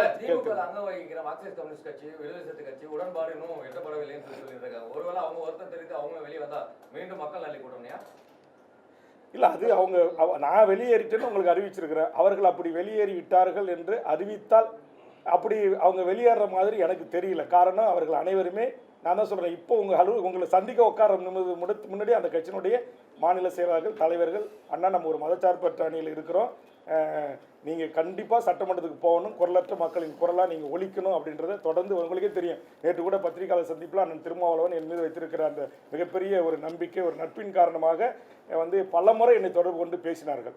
அதனால் பல என் மீது மாறாத பற்றுள்ள பல திமுகவுடைய மாவட்ட செயலாளர்கள், அமைச்சர் பெருமக்கள் கூட இந்த நிமிடம் வரையிலும் கூட என்னை தொடர்பு கொண்டு கொஞ்சம் பொறுத்தருங்க அப்படின்லாம் பேசுகிறாங்க. ஆனால் எனக்கு என்ன சொன்னேன், சரி சீட்டு தான் உங்களுக்கு நெருக்கடி இருக்குது, காங்கிரஸுக்கு கூட்ட கொடுத்துட்டீங்க, தேமுதிகவுக்கு கூடுதலாக கொடுத்துட்டீங்க, கமல்ஹாசனுக்கு கொடுக்குறீங்க, சீட்டே வேண்டாங்க, இந்த 10 அம்ச கோரிக்கை நிறைவேற்றுங்கன்ற. இது நீங்கள் ஜாதிவாரி கணக்கெடுப்பு நடத்தும். இன்னும் இப்போ 5 வருஷம் ஆட்சி முடிஞ்சு போச்சு. 5 வருஷம் கரடியாக நான் கத்தனை சட்டமன்றத்தில் செய்யலைங்க. மீண்டும் திமுக தான் ஆட்சிக்கு வரப்போகிறது, இது ஒரு வெற்றி கூட்டணி என்று நானே சொல்லியிருக்கிறேன்ல. அப்படி இருந்தால் இல்லை, நேற்று வரைக்கும் இந்த நிமிடம் வரைக்கும் அதுதான் உங்ககிட்ட சொன்னேன். அப்போ மீண்டும் திமுக ஆட்சிக்கு வந்தபோது வேல்முருகன் கொடுத்து இந்த கோரிக்கைகளை திமுக அரசு பரிசீலிக்கும் அப்படின்னு என்னை அழைத்து முதலமைச்சர் சொல்லுவதில் என்ன உங்களுக்கு? அப்போ யார் தடுக்கிறா? எது உங்களை தடுக்கிறது? இந்த கேள்விக்கு என்ன பதில் இருக்குது? அப்போ தான் நான் சொல்கிறேன், இங்கே சமூக நீதிக்கு எதிரான, இங்கே பாரதிய ஜனதாவில் இறக்கிவிடப்பட்ட, இங்கே RSS சித்தாந்தத்தை ஏற்றுக்கொண்ட முன்னேறிய சமூக நீதிக்கு எதிரான ஒரு கூட்டம் முதலமைச்சரை சுற்றி இருந்து கொண்டு முதலமைச்சரை இயக்குகிறது. அதனால தான் முதலமைச்சருடைய கைகள் கட்டப்பட்டிருக்கிறது. நான் கேட்குறேங்க, தமிழர் வாழ்வுரிமை கூட்டமைப்பில் 150 அமைப்புகள் இருக்கு. ஐயா நெடுமாறன், குளத்திருமணி, கோவை ராமகிருஷ்ணன், மணியரசன், எல்லா தலைவர்களும், தியாகு தோழர். நாங்களாம் என்ன சமூக விரோதிகளா? நாங்களாம் தீவிரவாதிகளா? நாங்கள் வந்து உங்களை சந்தித்து பேசணும்னு சொல்கிறோம். தமிழ்நாட்டுடைய முக்கிய வாழ்வுரிமை பிரச்சனை குறித்து, ஈழத்தமிழர் பிரச்சனை குறித்து முதலமைச்சர்கிட்ட போய் நான் கடிதம் கொடுத்தேன், சந்திக்க நேரம் கொடுங்கன்னு. ஏன் எனக்கு சந்திக்க நேரம் கொடுக்கல? சரி, கொடுக்கல. முத்துலட்சுமி அக்கா அவருடைய கணவர் இறந்துட்டாரு, உங்களுடைய சொந்த பட்டா இடத்துல வீரப்பனாருக்கு ஒரு நினைவு மண்டபம் கட்டி கொடுக்குறதுக்கு அனுமதி கொடுக்கணும், முதலமைச்சரை சந்திக்கணுன்றாங்க. பல முறை கேட்டுட்டேன், சந்திப்பு கிடையாது. சரி, இதுக்கு 2வது சந்திப்பு 10.5% நிறைவேற்றுவது குறித்து ராமதாஸ், அன்புமணியை தவிர்த்து ஏனைய வன்னியர் சமூகத்தினுடைய பல்வேறு சின்ன சின்ன அமைப்புகள் தலைவர்கள் இருக்கிறாங்க. அவங்க எல்லாரும் என்னை வந்து சந்தித்து எங்களை முதலமைச்சர்கிட்ட கூப்பிட்டு போங்க, நாங்கள் முதலமைச்சரை சந்திக்கணும்னாங்க. இந்த 5 ஆண்டு காலத்தில் பல முறை முதலமைச்சர்கிட்ட அவர்களை சந்திப்ப நேரம் கேட்டேன், தரலை. சரி, தமிழர் வாழ்வுரிமை கூட்டமைப்புன்னு என் தலைமையில் ஒன்று இயங்குது, உங்களுக்கு எல்லாருக்கும் தெரியும். கடந்த 10 ஆண்டு காலம் கோபேக் மோடின்னு சொல்வதிலிருந்து தமிழ் சமூகத்தின் வாழ்வுரிமைக்காக மிகப்பெரிய போராட்டங்கள், 1 லட்சம் பேர் 50,000 பேரை திரட்டி தொடர்ந்து போராடுற அத்தனை போராளி இயக்கங்களும் என்னோட இருக்கிறாங்க.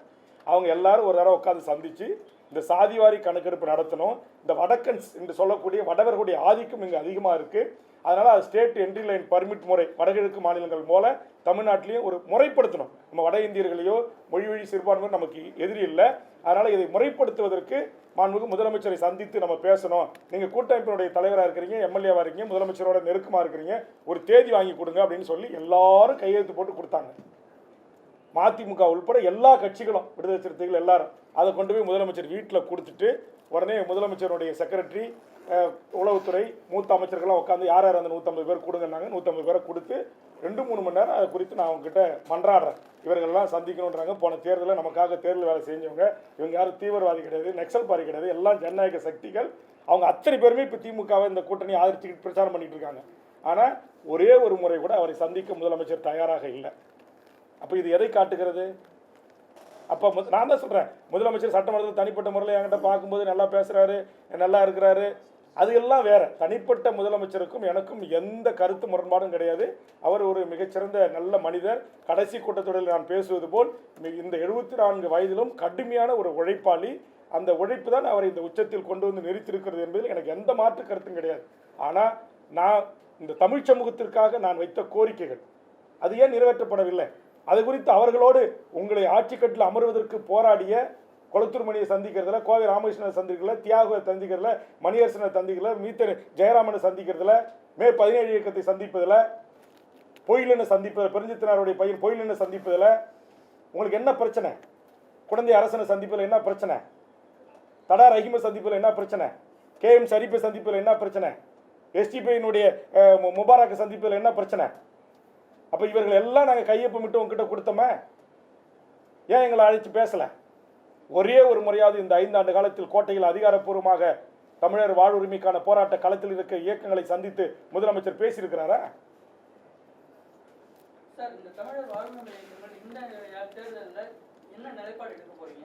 இல்லை, இது வந்து ரொம்ப எங்களை என்ன சொல்லுவாங்க, கூடவே வைத்திருந்து நாங்கள் ஒரு வலுவான மாற்று அணியாக கட்டமைத்து விடக்கூடாது என்கிற அடிப்படையில் கடைசி நேரத்தில் அவங்க எங்களுக்கு இந்த பதிலை சொல்கிறாங்க. இந்த பதிலை சொன்ன பிறகு தான் நான் அவங்களை சந்திக்கிறேன். அதனால் இப்போ என்னுடைய ஒருங்கிணைப்பில் இருந்த தமிழர் வாழ்வுரிமை கூட்டமைப்பில் இருந்த பல இயக்கங்கள் திமுகவுக்கு ஏற்கனவே ஆதரவு தெரிவித்து விட்டார்கள். அதை நான் குறை சொல்ல மாட்டேன். அது மதச்சார்பற்ற பாரதிய ஜனதா அணி இங்கு வெற்றி பெற்றுவிடக்கூடாது என்பதற்காக அவர்களை ஆதரித்திருக்கிறார்கள். இப்போது நான் கூட்டிலிருந்து வெளியேறி வந்திருக்கிறேன். இனி அவர்கள் தான் முடிவு செய்ய வேண்டும், திமுகவை ஆதரிப்பதா வேல்முருகனை ஆதரிப்பதா. வேல்முருகன் தலைமையில் அமைய போகின்ற இந்த தமிழர் வாழ்வுரிமைக்கான ஒரு கொள்கை சார்ந்த, நான் என்ன சொன்னேன், இப்போ டெல்லியிலே கூட கடந்த காலத்தில் வாஜ்பாய் கவர்மெண்ட்டில் ஒரு செயல் திட்டம் இருந்துச்சு, ஒரு குறைந்தபட்ச செயல் திட்டம் இருந்துச்சு. ஆட்சிக்கு வந்தால் நாங்கள் இதை செய்யணும் ஒரு ஒப்பந்தம் ஏற்படுத்தினாங்க. இப்போ அந்த மாதிரி இங்கே வந்து நான் ஒரு கோரிக்கையாக தான் சொன்னேன், அதை கூட ஏற்றுக்கல, அதை கூட்டு பரிசீலனை பண்ணலாம் அப்படின்னா இது என்ன மனநிலைமை சொல்லுங்க? கண்டிப்பா நீங்க பத்திரிகை தான் வந்து நீங்க விவாதத்துல கூட 3 முனை போட்டு 4 முனை போட்டின்னு தான் எடுத்துக்கிறீங்க. தமிழக வாழ்வுரிமை கட்சி தலைமையிலான கூட்டணி சொன்னீங்க. ஆமா, 6 முனை போட்டின்னு எடுத்துக்கலாம். கண்டிப்பா நாங்க வந்து தமிழக வாழ்வுரிமை கட்சி இந்த தேர்தலை நாங்க தான் சொல்லிட்டோமே, திமுக கூட்டிலிருந்து வெளியேறிட்டோம். நாங்கள் எத்தனை கட்சிகள் அமைப்புகள் ஆதரவோடு இந்த தேர்தலை சந்திக்க போகிறோம் என்பதை விரைவில் நான் அறிவிக்கிறேன். அப்போ எங்களை நீங்கள் வந்து 5 முனை போட்டியை தாண்டி 6 முனை போட்டியாக கூட களம் மாறுகிறது என்பதை நீங்கள் தான் விவாத பொருளாக மக்கள்கிட்ட கொண்டு போகணும். நீங்கள் முதல்ல நாங்கள் இந்த மண்ணுக்கும் மக்களுக்கும் போராடுகின்ற போராளிகளை கொண்ட இயக்கங்கள் இருக்குது, இவங்கெல்லாம் இங்கே லஞ்சம் லாவணியம் ஊழல் மண்ணை திருடாமல் மலையை வெட்டி கடத்தாமல் தாது மணல் கொள்ளையில் ஈடுபடாமல், லாட்ரி விற்காமல், கஞ்சா விற்காமல், அபீன் விற்காமல் இந்த மண்ணில் நேர்மையான அரசியலாளர்கள் எங்களை போன்றவர்கள் இருக்கிறாங்க என்பதை இந்த நாட்டில் இருக்கிற கடகோடி உழைக்கும் பாட்டாளி வர்க்கத்திற்கும் கடகோடி வாக்காளருக்கும் கொண்டு சேர்க்க வேண்டிய கடமையும் பொறுப்பும் எனது அருமை பத்திரிகை ஊடக நண்பர்களாகிய உங்களுக்கு இருக்கு. நீங்கள் கொண்டு போய் சேருங்க. நீங்கள் ஒரு சினிமா நடிகரை கொண்டு போய் சேர்ப்பதில் இங்கே இருக்கிற போராளி இயக்கம் மறந்து ஐயா கண்ணு நல்ல கண்ணு போன்றவர்களை சேர்க்க மறந்துட்டீங்க. ஐயா கண்ணு போன்ற, பாண்டியன் போன்ற இந்த மண்ணுக்காக விவசாய மக்களுக்காக போராடுகின்ற இளைஞரன் போன்றவர்களை கொண்டு போய் சேர்க்க மறந்துட்டீங்க. எத்தனையோ விவசாய சங்க தலைவர்களா உதயகுமாரனை கொண்டு போய் சேர்க்க மறந்துட்டீங்க. ஆக அதுமாரி இல்லாமல் ஒரு அரசியல் கட்சியாக நாங்களும் இந்த மாதிரி நாங்களும் இருக்கிறோம். இப்போ நிறைய அமைப்புகள் இருக்கிறாங்க, சமரசமற்று கடைசி நிமிடம் வரைக்கும் போராடி மடிந்தாலும் பரவாயில்லை அப்படின்னு. இப்போ அவர்களுக்கு உரிய முக்கியத்துவத்தை, அவர்களுக்கு உரிய இடங்களை பத்திரிகை ஊடகங்கள் அவர்களுக்கு உரிய வெளிச்சத்தை கொடுங்க. நாங்கள் எல்லாரும் சேர்ந்து இந்த பத்திரிகை ஊடகத்தின் சார்பாக நாங்கள் கைகூப்பி தமிழக மக்கள்கிட்ட சொல்கிறோம். நாங்கள் ஒரு மாற்று அரசியலை, ஒரு அறம் சார்ந்த அரசியலை, ஒரு இந்த மண்ணுக்கான, மக்களுக்கான, மொழிக்கான, இனத்திற்கான, எதிர்கால என் சந்ததிக்கான ஒரு அரசியலை செய்வதற்கு நாங்கள் முற்படுகிறோம். தமிழக மக்கள், தமிழக வாழ்வுரிமை கட்சி தலைமையில் நாங்கள் முடிவெடுத்து அறிவிக்கின்ற அந்த கூட்டணியை ஆதரிக்க வேண்டும் என்று அன்போடு கரங்கூப்பி தமிழக மக்களுக்கு வேண்டுகோள் வைக்கிறேன். உங்களுடைய இந்த விலகலானது அஇஅதிமுகவுக்கும் பாஜகவுக்கும் சாதகமாயிடாதா? எப்படி சாதகமாகும்? நான் தான் சொல்லிட்டேன், என்டிஏ என்பது அது ஒரு பாரதிய ஜனதா மதத்தின் பெயரால் மக்களை அணிதிரட்டுகின்ற ஒரு கூட்டணி. அந்த கூட்டணியை எங்களுக்கு வாக்களிக்கக்கூடியவர்கள் கொள்கை, கருத்தியல், லஞ்சம், லாவண்யம், ஊழல், சுற்றுச்சூழல், காலநிலை மாற்றம், மீனவர் வாழ்வுரிமை, தொழிலாளர் வாழ்வுரிமை, விவசாயிகளுடைய வாழ்வுரிமை, விவசாயிகள் உற்பத்தி செய்கின்ற விளைபொருளுக்கு நியாயமான கட்டுப்படியான விலை கிடைக்க வேண்டும் என்று சொல்லுகின்ற எங்களுடைய சிந்தனை, எங்களுடைய எண்ணங்கள் என்டையராக டிஃப்ரெண்ட்.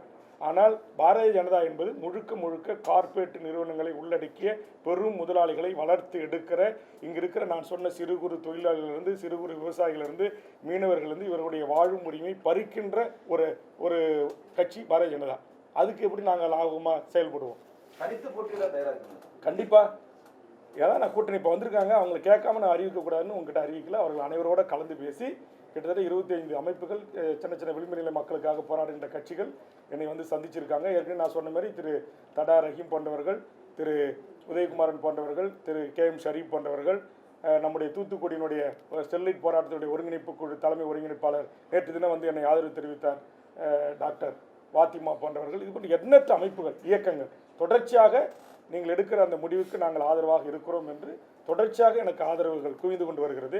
நீங்கள் பத்திரிகை நண்பர்களே சொல்லுங்கள், இந்த 2 நாளாக இந்த ஸ்டாண்டை நான் எடுத்த பிறகு, இப்படி கலந்து ஆலோசிட்டுருக்குன்னு தெரிஞ்ச பிறகு சமூக வலைதளங்களில் நீங்கள் சாதாரண பொதுமக்கள் கூட என்னை ஆதரித்து கருத்து பதிவிட்டு கொண்டிருக்காங்க. அப்படி வேணுமா நான் வேணுமா ஒரு 100கணக்கான கருத்து பகிர்வு உங்களுக்கு வேணுமா அனுப்புகிறேன். நீங்கள் வேணுமா செய்தியாக போட விருப்பம் இருந்தால் போடுங்க. நாங்கள் வந்து அதை வந்து எங்களுக்கு கிடைக்கிற ஆதரவுகளை பொறுத்து கண்டிப்பாக நாங்கள் முடிவறியும்.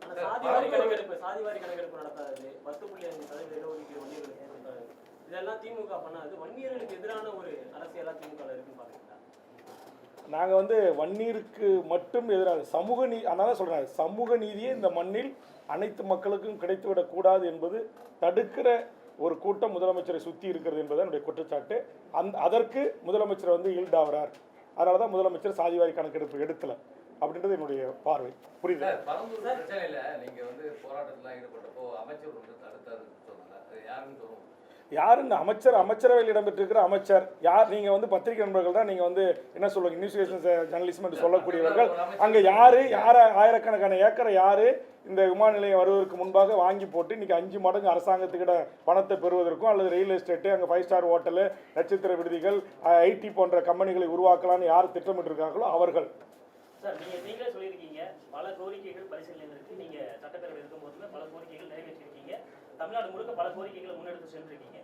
மீண்டும் ஆட்சிக்கு வருவதற்கான வாய்ப்பு இருக்கிறதையும் பதிவு பண்ணியிருக்கீங்க. கண்டிப்பா அந்த ஆட்சி அமைப்பு சரி, அதை மீண்டும் ஆட்சிக்கு வரக்கூடிய திமுக இது செய்து தாருங்கன்னு ஒரு உறுதிமொழி கொடுக்குறதுல என்ன இருக்கு உங்களுக்கு? உங்களை மரியாதை குறைவாக நடத்திட்டாங்க நினைக்கிறீங்களா? ஆமாம் சார், நான் தான் சொல்கிறேன், எனக்கு சீட் நான் கேட்டது 5 சீட்டுக்கு 6 சீட்டு கேட்டேன், 5 சீட்டு கேட்டேன், 4 சீட்டு கேட்டேன், இறுதியாக ஒரு 3 இடங்கள் கொடுங்கன்னு. அப்புறம் நான் சொன்னேன், இந்த 3 இடங்களை காட்டிலும் எனக்கு இந்த கோரிக்கைகள் பிரதானமானது, மிக முக்கியமானதுன்னு சொன்னேன். அப்போ நீங்கள் உண்மையிலே நான் இந்த கூட்டத்தில் தொடரணும்னு சொல்லி திமுக தலைவர் நினச்சிருந்தா, இங்கே வாங்க வேல்முருகன், உங்கள் கோரிக்கை 10 கொடுத்துருங்க. இந்த 10 என்னால் இப்போதைக்கு நிறைவேற்ற முடியாது. 5 கோரிக்கை ஆட்சிக்கு வந்த உடனே நான் நிறைவேற்றுறேன். நான் போன நாடாளுமன்ற தேர்தலுக்கு 2019 ஆதரவு கொடுக்கும்போது நான் ஒன்று சொன்னேன், இந்த தமிழக வேலை தமிழருக்கேன்ற சட்டம் இயற்றணும்னு சொன்னேன், அதை ஏற்றலை. ஆனால் அதுக்கு மாறாக குறைந்தபட்சம் நான் கொடுத்த அழுத்தத்தின் அடிப்படையில் தமிழ் வழியில் எழுத படிக்க பேச தெரிஞ்சவர்களுக்கு டிஎன்பிசியில் 40 மதிப்பெண் எடுப்பவர்களுக்கு வேலை என்று ஒரு சின்ன திருத்தத்தை சேர்ந்து, அது என்னுடைய அழுத்தத்துக்குனுங்க, அது உங்களுக்கு எல்லாருக்குமே தெரியும். அது கொண்டு வந்த பிறகு தான் இன்றைக்கி உங்களுக்கு திரும்ப ரொம்ப நீங்கள் எல்லாம் பத்திரிகையாளர் கூட அதில் வந்து ரொம்ப விழிப்புணர்வு இல்லாமல் இருக்கிறீங்க. நீங்கள் டிஎன்பிசியில் இந்தியாவின் நாட்டை எந்த மாநிலத்தை சேர்ந்தவர் வரைக்கும் ஒரு ஆர்டிஓவாக செலக்ட் ஆகிட்டாங்கன்னா அவங்க சீஃப் செக்ரட்டரி தான் ரிட்டையர் பண்ணுவான். யங்கஸ்ட் பீப்புளாக இருந்தானா 21 வயசு 22 வயசில். ஒரு டைரக்ட் டிஎஸ்பி ஆகிட்டானா டிஜிபி ஆகி தான் இல்லை ஏடிஜிபி ஆகி தான் ஓய்வு பெறுவான். ஒரு மேஜிஸ்ட்ரேட் ஆகிட்டானா சுப்ரீம் கோர்ட் வரைக்கும் நீ உச்சநீதிமன்ற தலைமை நீதிபதியாக கூட வருவதற்கு வாய்ப்பு இருக்குது. அதுக்கு வழி திறந்து விட்டது ஓபிஎஸ். அந்த ஓபிஎஸ் இன்றைக்கி திமுக கூட்டணியில் இருக்கிறார். நான் என்ன சொல்கிறேன், அந்த சட்டத்தை ரத்து பண்ணுங்கன்னு சொன்னேன் 5 வருஷமாக. ஓபிஎஸ் கொண்டு வந்து அந்த சட்டம் இன்னைய வரையிலும் யாருடைய அழுத்தத்திற்கு அடிபணிந்து ஏன் அந்த சட்டத்தை ரத்து பண்ணுங்க நான் கத்துறேன். பிடிஎல் பழனிவேல்ராஜ் அந்த துறையை கொஞ்ச நாள் கவனிச்சாரு, தங்கதனரசு கவனிச்சாரு, இப்போ வந்து கயல்விழி செல்வராஜ் கவனிக்கிறாங்க. நீங்கள் அந்த சட்டத்தை ரத்து பண்ணாமல் வேல்முருகனுடைய கோரிக்கையை நிறைவேற்றின மாதிரி இருக்கணும், ஈயம் பூசின மாதிரி இருக்கணும், பூசாத மாதிரி இருக்கணுன்ற மாதிரி நீங்கள் வந்து 40 மதிப்பெண் எடுத்தால் மட்டும்தான் அப்படின்னு கொண்டு வந்து அந்த கதையை முடிச்சிட்டீங்க. அந்த சட்டத்தை ரத்து பண்ணுறதுல உங்களுக்கு என்ன பிரச்சனை இருக்குது? அப்போ நான் சொன்ன வட இந்திய ஆர்எஸ்எஸ் பின்புலம் கொண்ட ஒரு கும்பல் இங்கே டிஎன்பிசினுடைய செக்ரட்டரியாக உயர்ந்த பதவிகளில் சேர்மனாக உட்காடுறீங்க. ஏன் தமிழ்நாட்டில் டிஎன்பிசினுடைய சேர்மனாக ஒரு பச்சை தமிழ் அமர வைப்பதில் உங்களுக்கு என்ன சிக்கல்? யாரை போட்டிருக்கிறீங்க? அவர் தமிழ்நாட்டில் இருக்கிற இந்த மண்ணின் மக்களாக இருக்க படித்து விட்டு பட்டம் படித்து 1 கோடி பேர் வேலை வாய்ப்புகளை பதிவு செய்து காத்திருக்கிறானே, அவன் அந்த வேலைக்கு போகிறதுக்கான வாய்ப்பு உருவாக்காங்களா? தமிழ்நாட்டு வரலாற்றில் இன்றைக்கி குரூப் 2 தேர்வு ரத்து பண்ணது இருக்கா? இன்றைக்கி அட்ட டைமில் நீங்கள் 50 லட்சம் பேர் தேர்வு எழுதக்கூடிய கட்டமைப்பு கொண்ட தமிழ்நாட்டில் எதுக்கு இந்த குளறுபடி? இந்த தேர்வுக்கு தயாரான அந்த இளைஞர்களுடைய எதிர்காலம் என்னாச்சு? அப்போ இதெல்லாம் நான் கேட்குறேங்க, நான் அறிக்கை கொடுக்குறேன். கொலை, கொள்ளை, கற்பழிப்பு, கஞ்சா அப்படின்னு என்னுடைய அறிக்கை, என்னுடைய முகநூல் பக்கத்தில் எல்லா அறிக்கை நான் பதிவிடுறேன். நீங்கள் எந்த மெயின் ஸ்ட்ரீம் எடுத்து போடுறது இல்லாதனால உங்களுக்கு தெரியல. இந்த ஆட்சியில் இப்போ சமீபத்தில் நடந்த தூத்துக்குடியில் நடந்த கொலையிலிருந்து அத்தனையும் நான் கண்டிக்கிறேன். சட்ட ஒழுங்கு யார் கையில் இருக்குன்னு நான் கேட்குறேன். காவல்துறை என்ன பண்ணிட்டு இருக்கீங்கன்னு கேட்குறேன். விரைவு நீதிமன்றத்துக்கு மூலம் உடனே தூக்கு தண்டனை கொடுக்கணுன்ற. அப்போ இதையெல்லாம் வந்து திமுக இருந்துக்கிட்டு நான் பேசவே கூடாது, நீ உதயசூரியன் சின்னத்தில் நின்ன, நீ வெறுமனே எங்களுக்கு வந்து ஆதரவு கட்சியாக மட்டும் இருக்கணும், வாயே திறக்கக்கூடாது, எந்த டிமாண்ட்ஸும் எங்களுக்கு வைக்கக்கூடாது அப்படின்ற அடிப்படையில் நீங்கள் அணுகினீங்க அப்படின்னா, அப்போது இந்த 5 ஆண்டு காலத்தில் எந்த அமைச்சர்கள், எந்த துறை செயலாளர்கள், யார் எங்கெங்கே எந்தெந்த துறையில் தவறு செஞ்சுருக்காங்க, எல்லா புள்ளிவர்களும் என் கையில் இருக்குது. எல்லாவற்றையும் ஆதாரப்பூர்வமாக பத்திரிகையாளர் சந்திப்பில் அடுத்தடுத்து நீங்கள் இனி இருக்குது பாருங்கள். வேல்முருகன் இந்திய நாட்டுடைய ஆடிட் அண்ட் அக்கவுண்ட் ஜெனரலுடைய அறிக்கை, அந்த அறிக்கையின் அடிப்படையில் அந்த அத்தனை அறிக்கைகளும் என் கையில் இருக்குது. கடந்த கால அதிமுக ஆட்சியும் சரி, இந்த கால திமுக ஆட்சியிலும் சரி, இதில் மக்களுடைய வரிப்பணம் எத்தனை ஆயிரம் கோடி இன்றைக்கி அறப்போர் இயக்கம் வெளியிடுற மாதிரி இன்றைக்கி பல யூடியூபர்ஸ் கூட துணிஞ்சு சில தவறுகளை சுட்டி காட்டுற மாதிரி என்கிட்ட அதிகாரப்பூர்வமாக ஆவணமாகவே இருக்குது. இது எல்லாம் வைத்து நான் பொதுமக்கள்கிட்ட என்னுடைய கருத்தை சொல்கிறேன். நான் வந்து ஒரு ஆளுங்கட்சி கூட்டணிலிருந்து இன்றைக்கி உங்களுக்கு தெரியும், திமுக எனக்கு கொடுக்குற 1 இடமோ 2 இடமோ அது வந்து எனக்கு எம்எல்ஏ சீட் இல்லை, அது எம்எல்ஏ. ஏன்னா நெய்வேலியில் நான் 32,000 ஓட்டு சுயேட்சா வச்சுருக்கிறேன். இப்போ விஜய் மருத்துவர் ஐயா தலைமையில் அணி சேர்த்த பிறகு 6 அணி, அங்கே ஒட்டுமொத்த ஓட்டே 1,50,000 ஓட்டு தான் போலாகும். ஏன்னா மொத்த ஓட்டே 1,70,000 ஓட்டு தான். அப்போ என்எல்சி இருக்கிற பெரிய ஆஃபீஸ் தான் ஓட்டு போட வரமாட்டான். 1,50,000 ஓட்டில் 6 அணியாக பிரித்தா ஏற்கனவே நான் வாங்கின 32,000 ஓட்டே போதுமான வெற்றிக்கான ஓட்டு, என்னால் வெற்றி பெற முடியும். ஆனால் நான் ஓட்டரசியலை கூட ஒதுக்கி வைத்து விட்டு நான் இந்த 10 அம்ச கோரிக்கை என்பது என் எதிர்கால இளைய தலைமுறைக்கானது. நான் மதுரை உயர்நீதிமன்றத்தில் போராடி பல உயர் பதவிகளில் தமிழ் வழியில் படித்தவங்களுக்கு வேலை வாய்ப்பு உரிமையே கொடுக்கல. நான் போராடி தீர்ப்பு வாங்கி தான் அதை நான் நிலைநிறுத்தினேன்.